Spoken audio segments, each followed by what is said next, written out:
Climbing Mount CMMC presents CyberHer Women in CMMC. Today I am joined by Joy Beland, Vice President of Cybersecurity Compliance at Summit 7, Carley Salmon, Senior Security Specialist at Microsoft, and Amy Williams, Vice President of CMMC at Coal-Fire Federal.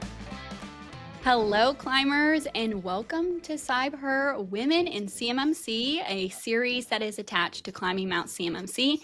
And I am beyond excited because we don't have just one or two. We have three incredible guests that are doing some amazing things in the CMMC ecosystem. Each individually has their hand in something completely different, which I think is extraordinary. I am excited for you to hear all about what they are doing in the ecosystem and what they have coming up. Some have some exciting news that they can even share on here, which is really excellent. But I'd love to get started. Joy, Amy, Carley, thank you guys so much for taking the time to talk on here. I'm literally, I selfishly am doing this, honestly. It's really just for me, but other people get to do it. So this is so great. I would love to ask you guys just, introduce yourselves, who you are, a little bit about yourself and where you are in the community right now. Let's go around and just each share a little bit. Joy, did you want to get started with yourself? I'm happy to, and thanks for having us, Kaleigh. So I'm the Vice President of Cybersecurity Compliance over at Summit 7. We're a managed service provider, and we have roughly 1,000 customers in the defense industrial base. So we're helping them in their preparatory journey for their CMMC Level 2 assessments for NIST 800-171. We also have other frameworks that we support, but we are exclusively focused on the defense industrial base. And in my role, I'm doing internal cybersecurity readiness and getting ready for our own CMMC Level 2 assessment. But I had my own MSP for 21 years, so yes. I really come from a lot of background in managed services and have been focusing on CMMC now since 2020. Mm-hmm. So I think that a lot of people have much deeper roots than I do, but then I absolutely love this industry and the mission. So great. I we have a connection because here we are as an MSP ourselves too, and it's really exciting to watch you guys and all that you're doing and accomplishing, and being in the middle of your CMMC Level 2 assessment is like so excited. You will be literally one of the first in the country to get that. So that is no small feat, and that is super exciting. So thank you so much for being on here for sure. Thank you. Amy, did you want to go ahead and introduce yourself? Sure. Thank you very much. And thank you for bringing us all together today. I'm Amy Williams. I'm Vice President of CMMC for Coal-Fire Federal. We are one of the first C3PAOs and RPOs. We've been doing advisory work for quite some time now. We are in the midst of doing our first assessments, which is incredibly exciting. And like Joy, I actually ran an MSP. I don't know if you knew that, Joy, some time ago. Right. And it was a small MSP, though. It wasn't on Summit 7 scale. And we were trying to figure out how we could do cybersecurity work also for that part of the organization. And advisory was the only way we could go because we didn't have the budget for a SOC or anything like that. And then CMMC was an obvious answer because we had about 40 companies that were manufacturers that needed to be compliant with 171 at the time. So, yeah. Wow. Okay. And another incredible accomplishment to be one of the first ever C3PAOs in this ecosystem, which is incredible. Congratulations. And thank you. Wow, I can't wait to see what this year brings for you guys. It's gonna be crazy. Huge. It's gonna be awesome. Yeah. Carley, did you want to introduce yourself as well? Yeah, no, thanks for having me. I'm humbled to be here with these two amazing women as well. Carley Salmon, I work at Microsoft in the federal arm as a security technical specialist. So I work with our defense industrial base as well as our DoD customers with their security stories and their security journeys. And the reason why, I'm in this space is mostly from my previous role, which I was part of DCMA DivCAC. I helped start that back in 2019 and did the first DFAR 7012 assessments, and that's kind of, the precursor to CMMC today. So did the first C3PAO assessments. And so it's great to still be kind of part of that community, but kind of my role in that community now, like Microsoft is a big cloud service provider. So participate in those things as well as evangelizing how Microsoft helped companies meet the CMMC requirements, answer any questions. And, I'm still heavily involved just now, not from the assessing side and the government side, but from the cloud service provider side. So it's really interesting to kind of have been part of both sides of it. So Yes, that's such a like the dual perspective that you have is like really interesting to me because it is helping, the same ecosystem but in different ways. yeah, And so like even I wanted to highlight too a recent announcement is that the GCC High is now authorized in the FedRAMP marketplace, and yeah, all of these things are evolving and changing in the Microsoft space too. So that's a really big deal too for the CMMC ecosystem. for sure. And Microsoft definitely has like a really like large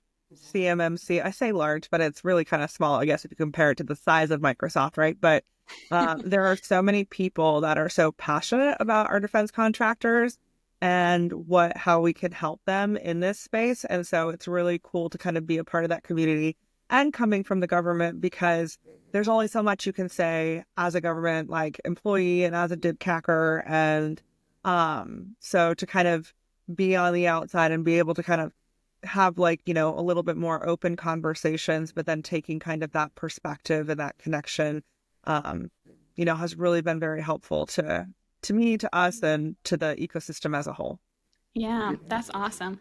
So I would love to get to your guys's why behind, why number one you do what you do, but also specifically why you chose to step into the CMMC space. Some of you guys have shared like what kind of the transition was like, but I feel like, anybody who is in this has a certain heart behind maybe whether that's a certain type of person or company or individual, or even just to, help the United States of America in a certain way. I would love to hear you guys just your perspective on your why. Who wants to go first? Or, uh, Yeah. so I mean, my why kind of stems into also like why CMMC. I've realized a lot, everything that I've kind of done in my life, career wise or even just personal, like it's very purposeful and mission driven from being an Army veteran. And then I even saw kind of that extension of service when I started working for the government at DCMA. And then stepping into CMMC was a different way to continue that service, because it is, that involved the defense industrial base and our contractors, which are building things, creating things for our warfighters. And so, being one then, before, kind of felt like an extension of that mission. And I even still feel that today at Microsoft with what we're doing, especially with the customers that I get to support. So kind of having that purpose-driven, mission-driven work, because securing our, information is, very, very much something that I've grown a lot more passionate about in the years. And so CMMC is the step in that direction for ensuring that protections are in place. Yeah. Do you feel like that your background in serving gave you a totally different perspective on the security of it on the other side? I mean, I think it does to an extent. Granted, before I got into, DCMA, I thought IT was calling the help desk, calling the S6, like, and then when I got to DCMA, like I started out as an executive assistant, essentially, to a director of cybersecurity. And so that's how I learned about IT. He actually explained cybersecurity and compliance in a manner relating it to aviation, because I was a pilot, he was a pilot, so he would explain and so being able to kind of decipher what I lovingly say geek speak into layman's terms for our 2-star, 3-stars up the chain, was how I learned about cybersecurity, and then compliance was just kind of an easy way into IT. If you're not super technical, compliance can be kind of a gateway into technology. And kind of being in the military and disciplined like that, rule following, that, regulation, always going back to the source of truth, what is the requirement, made it really easy to kind of adapt and learn. And then it's just gotten more and more technical over the past 10 years. So Yeah, that's so cool. Yeah. And what about you guys, Amy? What about you? Do you have any perspective on your why from your background as well, stepping into the space? Absolutely. But before we get to me, I want Carley to say what kind of pilot she was. Yeah. Yeah. as a Black Hawk helicopter pilot for Yeah. Oh, nothing just a little much. bit. Just So cool. That's It's a really blip in cool. time at this point. oh my gosh, that's so cool. I have to see pictures after this.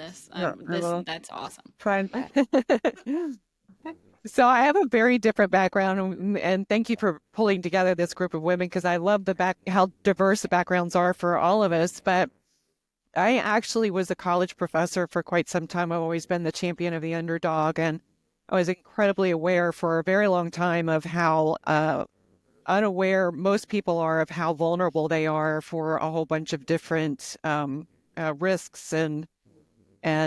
So I did that for a while. I really wanted to go into private practice. And then when I went into private practice, I really continued wanting to be sort of the champion of the underdog. I was director of cyber for the New York Crime Commission, who's dedicated to helping businesses in New York City protect themselves from various risks. And then ended up going to a managed security services company. And it was exactly, those small companies that needed to comply with 171. As I said, they were really deer in headlights and didn't understand it at all. And it was, the small companies in the supply chain for the defense industry are the most vulnerable. And the prime contractors, the way that attacks are taking place against the prime contractors is through the smallest, most vulnerable. So that's always been a passion of mine, is to help companies that don't even realize how vulnerable they are, identify those vulnerabilities, and then figure out a path forward. And like Carley said, the compliance, one of the reasons why it's a good step in is because there are guidelines and rules, and here are the things that you have to do, and they're not always easy to figure out. And sometimes they're incredibly difficult to figure out, but you know what you have to figure out.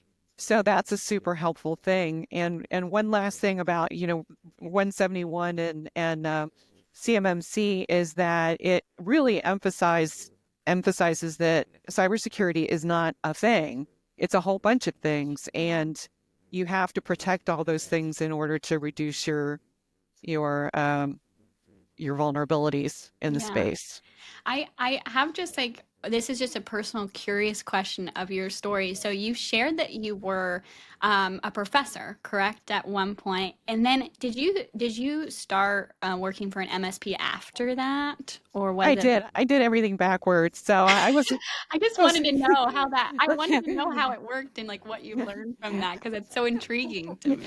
Well, I was the youngest person to graduate from Virginia Tech with a doctorate, and then I'm one of the youngest people at the University of Tennessee to get tenure, and so I kind of fast tracked everything. And best laid plans. Since this is a women's thing, I really wanted a career where I could have children and do all these things, and then didn't have children. So when it was clear that I wasn't going to do that, I thought, well, I want another life adventure, so I'm going to go into private practice. So none of it was planned, but I mean, the things that were planned didn't happen. But it's all been great. But it's so cool to see that perspective now that you have, going from teaching to, and when you went into the MSP and you shared it, you saw still a lot of deer in headlights look. So you did still have to continue teaching, even when stepping into that space, just a different way. Yeah. That's really cool. Joy, did you want to share your story and your why behind what you do? Yeah. I mean, first of all, let me say though, I love the backgrounds and where both Amy and Carley are in their careers. both of them. Like I would give just so much to be able to say that I was a Black Hawk helicopter pilot, or that Me I, too. was a professor or the youngest at Virginia Tech to get a doctorate. I mean, those things are just so incredibly crazy cool. And I love that about the women of CMMC. It's something that draws me constantly to them, because both of these women, if you sit down, you can talk for hours. Just they're so down to earth, level headed, out there to help people. And I love that. Absolutely. That there's no airs about our community. And so, but my why, when I had my MSP for all those years, similar to Amy, I was day to day interacting with all these small businesses who really didn't understand why cyber should apply to them, and when I moved out of that, after I sold my practice and went to work in the vendor community to manage service providers, I was exposed to what their own security postures were. They were security vendors. And you look at you lift up the hood and you look at what's on the inside. And I was like, oh my God. Yeah. It was horrific to understand how much was about selling their product and not practicing what they were preaching. And I'm not going to pick on anyone in particular or say any names, but it's a common problem with a lot of security vendors. And that's why we keep seeing all of these breaches with major security vendors. You're like, lock your own house down. And that's something that, we used to say amongst our MSP community, lock your own house down. I liken it at Summit 7. One of the things I've been saying is we have to have our own oxygen mask on first, right? Let's make sure that we know exactly what we are doing. And so moving into CMMC, I was able to take a lot of the training, and I have a love of educating others. It really makes me feel like I've done something good at the end of the day when I see the light bulb come on. And I could do that with CMMC. All the security training I had done in the past, it felt like this is for a purpose and a mission of, at Summit 7, we say the American dream, and protecting the warfighter. And to me, I've got 4 grandbabies. It actually really means something. Like I have skin in the game now. I have a way of impacting our nation's security, not just in a small MSP with other customers, but on a much broader scale. So I'm going to jump at the chance. I'm going to throw my hat in the ring and do everything I can so that my kids are raised in a United States of America that I have come to know and love. And I think it's a real existential threat. And the other thing I love about CMMC and compliance in general, like Amy was alluding to, is that like we have a prescribed plan in front of us, and it's an opportunity where, okay, so the businesses are being forced. This is not trying to convince them, although to some level there still is, right? But they're being forced. And so how can I translate this cyber speak like Carley's talking about into something that they understand, but not just how to implement it, but the why? Like the why. It's for every single one of those controls, they serve a purpose and a meaning. And I love that I can make that come to life. I'm really curious about your perspective on being a part of an MSP that was not in the CMMC ecosystem versus one that is and is now going for, level 2. What have you felt like a dramatic difference between the environments, not necessarily in a bad way, but just like different because of what CMMC brings to somebody like an MSP that is going to be doing that and trying to conquer that mountain. So I just am curious about that perspective. I actually would put it more in terms of working for leadership at a company that every single person takes cybersecurity extremely seriously. Like it is a mission and a badge of honor with every single colleague I have. That to me is the biggest difference between where I work now and the MSP that I had. Well, we did that at my MSP, but a lot of the other MSPs that I've interacted with over the years, the ones that I've trained and taught the basics of cybersecurity, working for a company that won't accept the status quo it makes all the difference. I had an opportunity this morning for a mandatory meeting, every single employee on there, just to talk about physical security and what are the expectations. And it was, like people were engaged. They were unmuting and asking questions. We had 191 people at one time really engaged. Every corporate officer was on there engaged. And that's like, it's a dream come true. It's hard to find companies that will do that. Yeah. There's Yeah. a It really, starts at the top.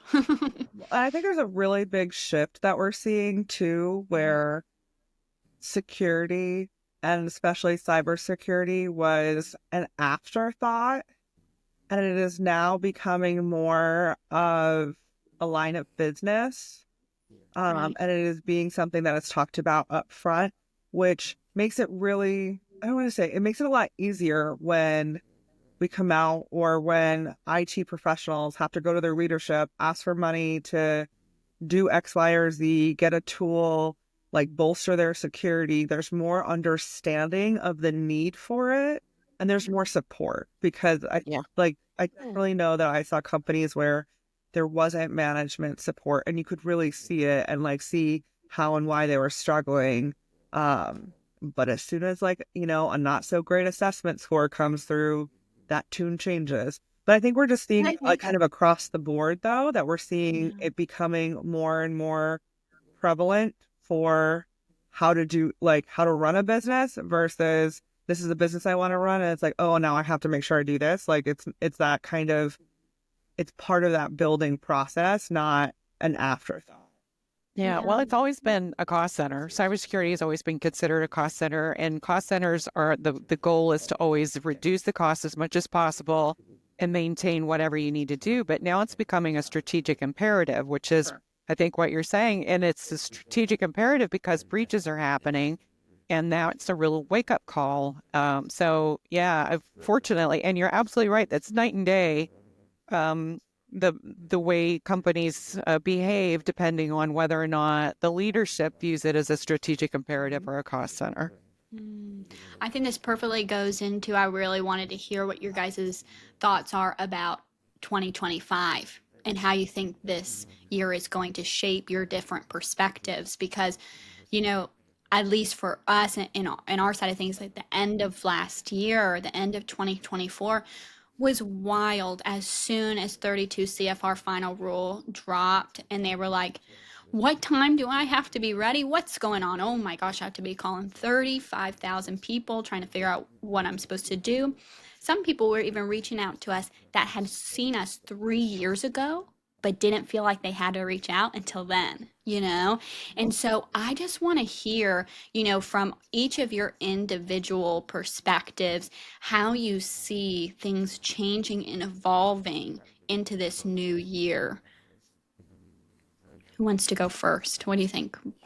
Well, I couldn't agree with your perspective more. I mean, I was at a conference, a CMMC conference, talked to two really big companies like October 1st. It was before 32 dropped.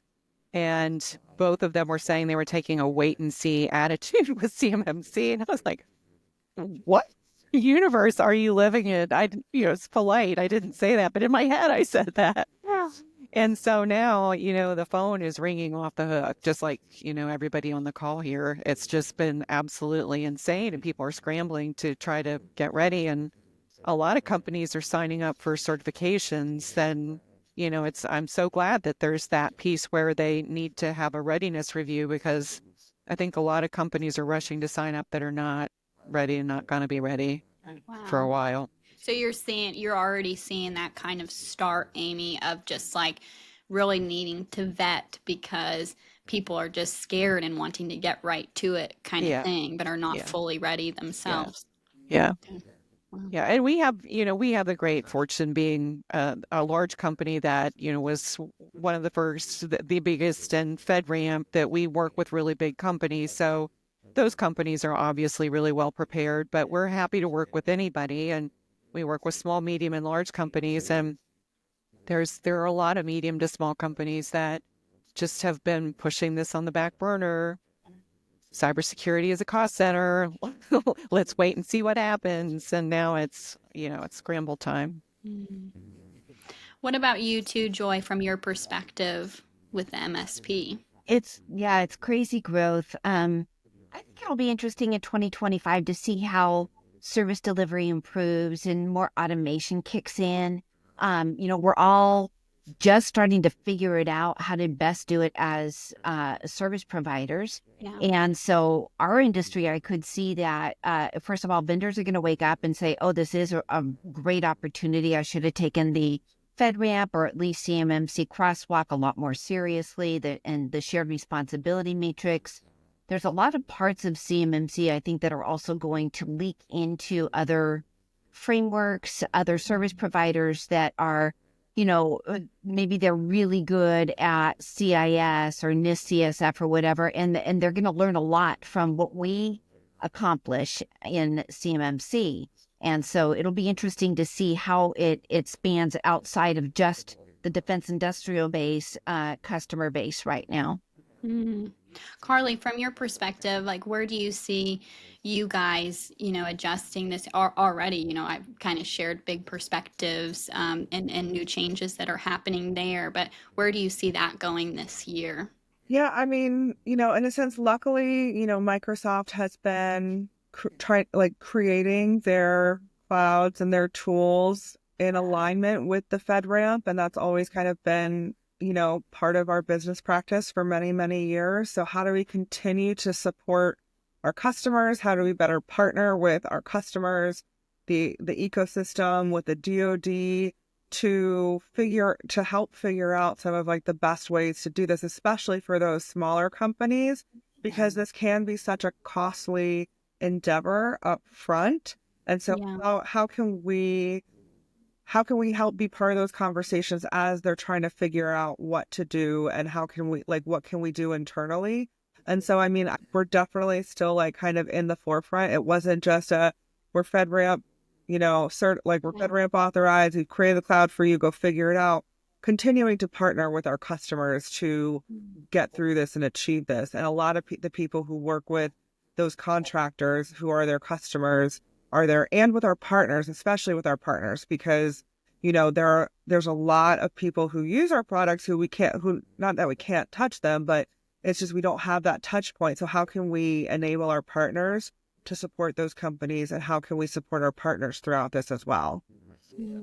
That really means a lot, I feel like, to me as well in our SMB and going through this. And you're absolutely right. It is not, my dad always says that none of the C's in CMMC stand for cheap.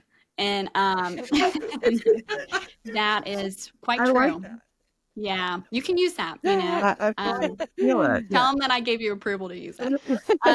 But it's just, to know that there are people that are listening to that stuff, that are seeing the perspective, because SMBs are the huge, contractor base. It's you cannot just disregard them, which I'm thankful that I feel like they haven't fully disregarded them, but I do feel like there's so much still to be done to figure out a way to be able to help them, which we hope to be able to help many SMBs with our MSP as well.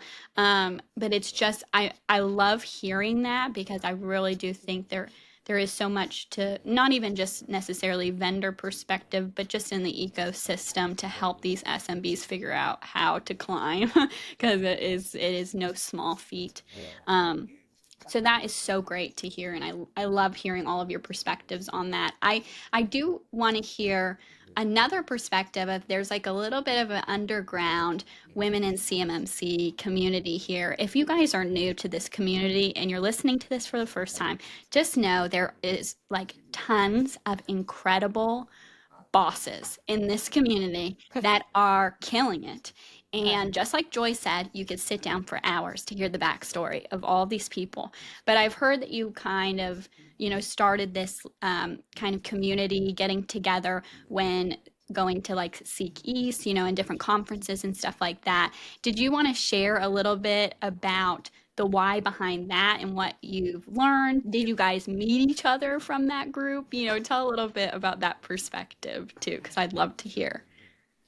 I met Joy. I can't remember what conference it was at, but it was one where it was one of the early trainings for CMMC, or really it was 171. And you were there, this bright light in the room. And I remember you asked the most interesting questions. And I was like, I need to meet her. And so I think, I hope none of you are offended by this, but to me, sometimes it's a little bit like when I'm in a whole bunch of people and I'm walking my dog and my dog sees another dog. He's like, you know, let's get together. It's kind of like, for a while, cybersecurity conferences were like that. It's like, oh my God, another woman, I have to go talk to her. And they're all so amazing and incredible. And I don't want to take credit where it's not due, but I think I sort of put together the first impromptu women's thing. And it was just so incredible that everybody kept bringing other people. And that's how I met you, Carley, because Carley Logan brought you and you sat across from me and I was like, oh my God, where's this woman been all in cybersecurity? We just all instantly became friends. And then Joy, being the joy that she is and the great organizer, she took it and ran with it and turned it into another whole thing. And got Summit 7 to sponsor the next one, which was incredible. And now I don't want to steal your thunder, talk about what you're working on, Joy, to get this to be really something for everybody. Yeah. Well, it's great fun. I will say in that first dinner, there was like 10 or 12 of us at that table. And when we went around and talked about our backgrounds, I was in this room going, oh, pinch me. Yeah, me this too. is so cool because every woman is just so cool and such different backgrounds coming into CMMC. And then the second one is a little bit more structured, totally organic though. And that's what was one of the things that has been a problem is that whoever we know, we've been reaching out to and saying, hey, join us for dinner, really without a lot of planning or anything. And then not meaning to, but not being able to extend it to all the women in the CMMC community. So we're trying to make that a more formal thing where just a great networking hour. I'll tell you, the first one, I know the men were really jealous. They kept trying to break into our room and we're like, whoa, dudes. But Very true. West in Las Vegas in May, we are working with them to add on a pre-night, I think on Wednesday night before the whole conference kicks off, for us to have a dinner at the conference. And it will be the kind of thing where as you register for the conference, you can add on a dinner ticket for like $20 or $30 or something. And so that all the women will know about it and it will be available to them. And we'll just kind of organically see where this goes. We don't have like a mission other than it is really awesome. I think that we all would agree in different areas of cyber that we kind of grew up in. Nowadays, it's a lot different, but we were very lonely as women in our respective fields coming into where we are now. My first conference was 600 men and me back in 2008. And that's a lot of women will tell you that's exactly where they come from.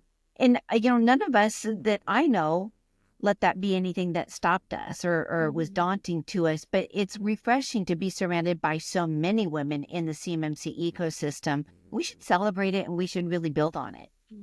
Yeah, I agree. And I will double down on what Amy said.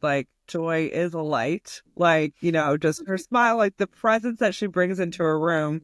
Yeah, I think I love, like you were saying, Joy, that we all have these varied, diverse backgrounds, and most people in the ecosystem do. And, I think this community, as I've kind of come into it over the past couple of years, it is a very kind of close-knit community. You see a lot of people that you'll see at similar conferences over time or different gatherings or meetings or trainings. And so it really is a community and everybody really does look out for each other. And it's just nice to kind of have this,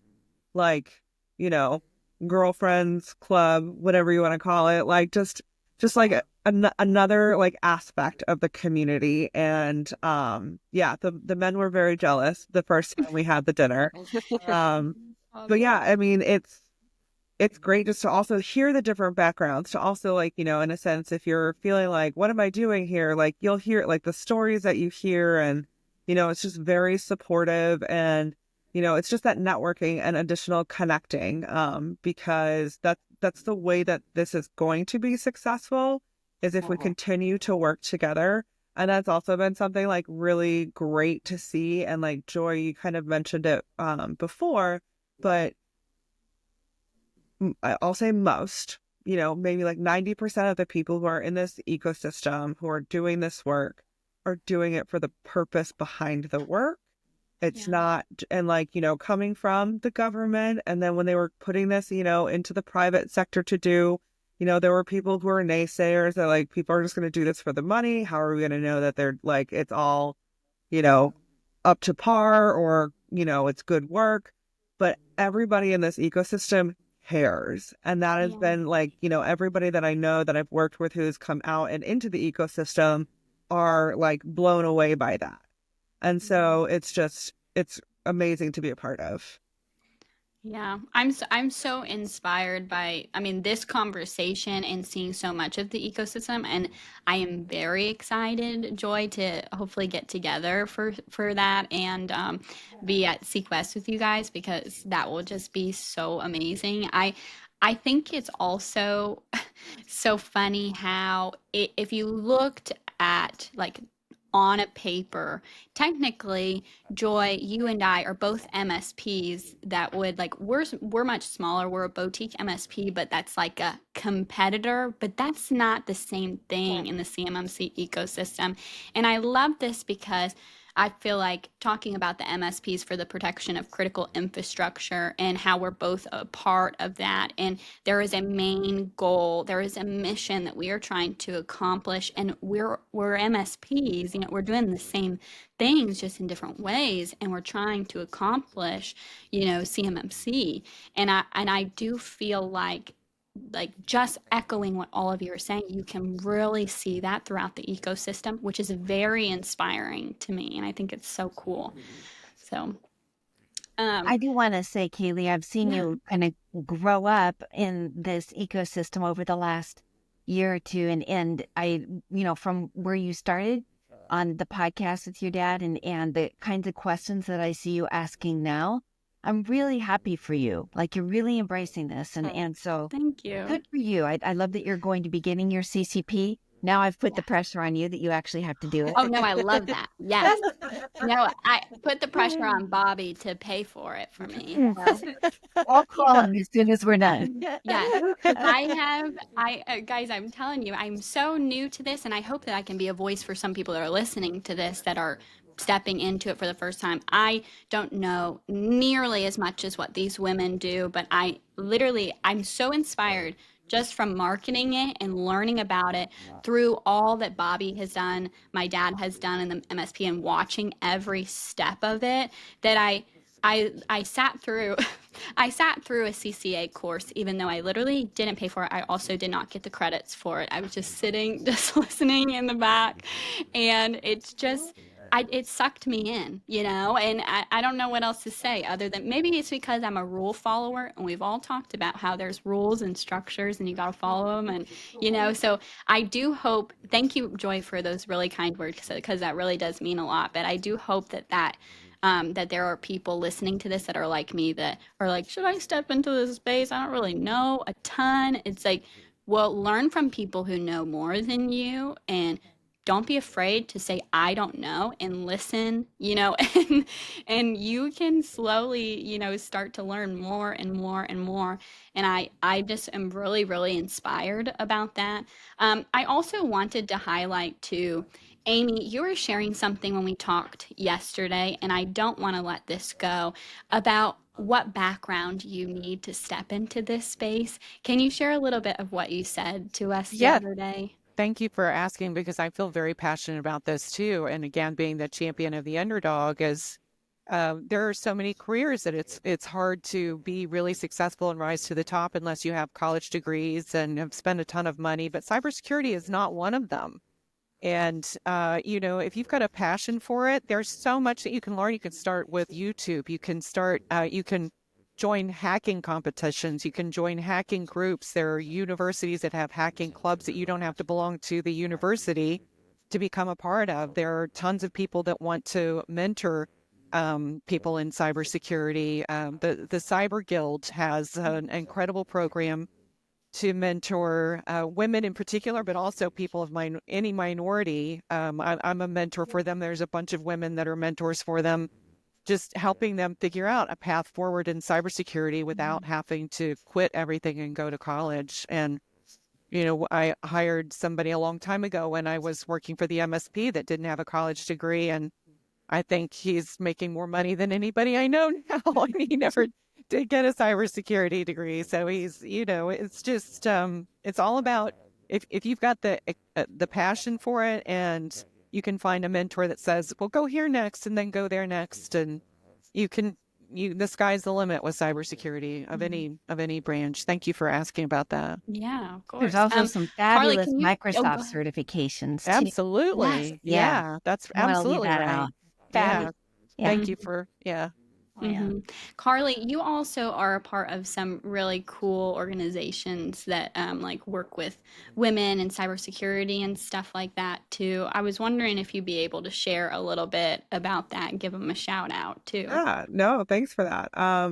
So I mean, I do a lot of, because I wouldn't be here today if it weren't for my mentors and others. And so I look at it as like paying it forward, especially because I don't have an IT or cyber background. I'm classically trained, as I like to say, classically educated in the health sciences. And so this was a big transition for me.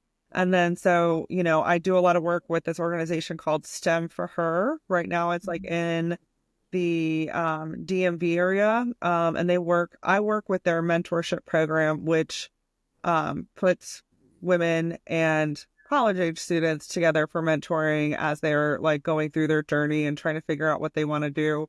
But they also do a lot with girls in high school, elementary school, and a ton of stuff like that. And that organization, it's very cool. It's starting to grow. And so hopefully maybe some more like national type stuff. But then I also do a lot with, at Microsoft, they have a veteran transitioning program. So veterans who are transitioning out of the military. And so I work with those students. So not all of them have degrees. Not all of them were, IT in the military. And so, what does that look like? And, it's, really big too in translating your military experiences into like those soft skills that you can put onto a resume that A, jobs will understand, but B, like, I know that if I see somebody who's a veteran, like on their resume, I know there's a bunch of things that they come with right off the bat, but not everybody does. And so how do you translate, that teamwork, discipline, learning, etc., that is kind of innate of someone who served into words that will go on a resume and like interview practice and all of that. So I really enjoy both of those programs and continue to do, one-off mentoring when people reach out on LinkedIn or ask about, different programs or connections. And so just try to always be there because I know I wouldn't be here without my network or the people in my life. So Yes, Absolutely. that's so true. It's so true. Joy, did you want to share a little bit for the people who didn't know about what the MSPs for protection of critical infrastructure is? We did mention that, but I just wanted to give you the opportunity to share what the mission is and what we're doing there. Sure. Yeah. So the founding partners were all competing MSPs, and Summit 7, Neosystems, Qzara. We have really pulled, I think we have about 12 MSPs that have joined us now. And the mission really is to represent the service provider community that serves critical infrastructure. and help to guide legislation and decisions that are being made that impact the service provider community and thus the small businesses, so that decisions are made smart. A lot of the government agencies actually have no clue what a managed service provider does. That was pretty evident in the first couple of drafts of CMMC where we were like, FedRAMP for managed service providers? Are you out of your mind? Yeah. Yep. We're doing that. We also are helping to put together, in any way that we can support initiatives for tax incentives for the small contractors that are getting their CMMC certifications.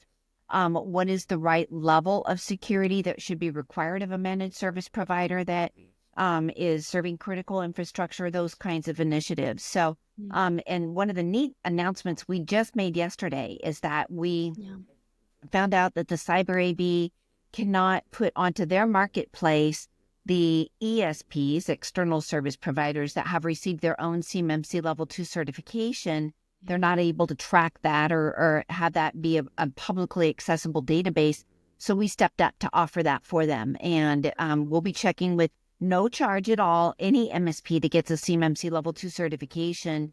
We'll be validating with the C3PAO that did that and then adding them to a marketplace so that all the defense contractors who want to know the legit MSPs that are doing it right, that have their own certifications, they'll have a place to come to look through them. So very excited about that. Oh, that's awesome. That's really huge. I mean, because that's always like the number one thing when people ask, like, how do I know what C3PAO to hire, or how do I know X, Y, or Z, or like, from like is it FedRAMP? Like, you have to go look. You can't just take unfortunately, you just can't take somebody at their word or at their, no offense, Kaleigh, marketing or whatever. You need to go double check. I know more than anybody. You can't do that. So, I mean, that is the biggest thing, is how are they supposed to know?